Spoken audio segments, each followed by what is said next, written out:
ওরা সংখ্যায় মাত্র ৬৩ জন, তৃতীয় লিঙ্গের মানুষ, কিন্তু ওদের হাতেই যেন জিম্মি পর্যটন নগরী কক্সবাজার। যত্রছত্র চাঁদাবাজি আর অনৈতিক কর্মকাণ্ডে দিশেহারা নিরীহ পর্যটকরা। নিরুপায় প্রশাসন, শেষমেশ তাদের অপতৎপরতার লাগাম টেনে পর্যটকদের স্বস্তি ফেরাতে এবার তাদের ভিন্নভাবে পুনর্বাসনের উদ্যোগ নিয়েছে ট্যুরিস্ট পুলিশ। কক্সবাজার ঘুরে এসে আরও জানাচ্ছেন জাহিদুর রহমান।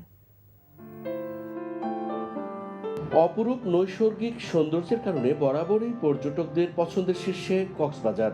বালুকাময় পৃথিবীর দীর্ঘতম প্রাকৃতিক সমুদ্র সৈকতে এখন পর্যটকদের অন্যতম গলার কাটা তৃতীয় লিঙ্গের সিন্ডিকেট।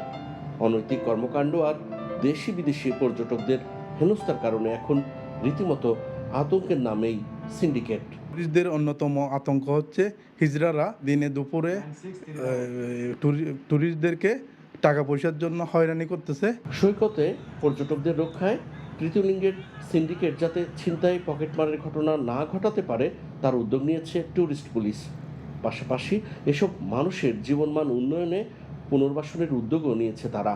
এটা একটা হয়রানির একটা ব্যাপার হয়ে দাঁড়িয়েছে। দেখা যাচ্ছে কি তার অর্থনৈতিক অভাবের কারণে সে চুরি, চিন্তায়, মাদকের সাথে জড়ায় পড়ছে। তাই আমরা সিদ্ধান্ত নিয়েছি ট্যুরিস্ট পুলিশ তাদেরকে আমরা পুনর্বাসনের আওতায় আমরা তাদেরকে নিয়ে আসবো। ন্যূনতম জীবনধারণের নিশ্চয়তার বিনিময়ে চরম বৈষম্য, হীনমন্যতার শিকার আর হিংস্রতার মাঝে বেড়ে ওঠা তৃতীয় লিঙ্গের এই মানুষগুলোর অনেকেই এরকম অসৎ জীবন ছেড়ে ফিরতে চান স্বাভাবিক জীবনে।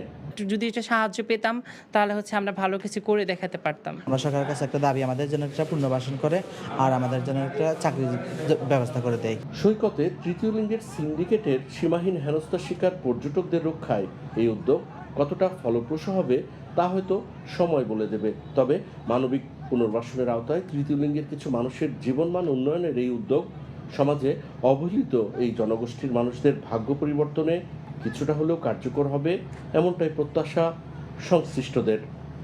Zahidur Rahman, NTV news, Cox's Bazar.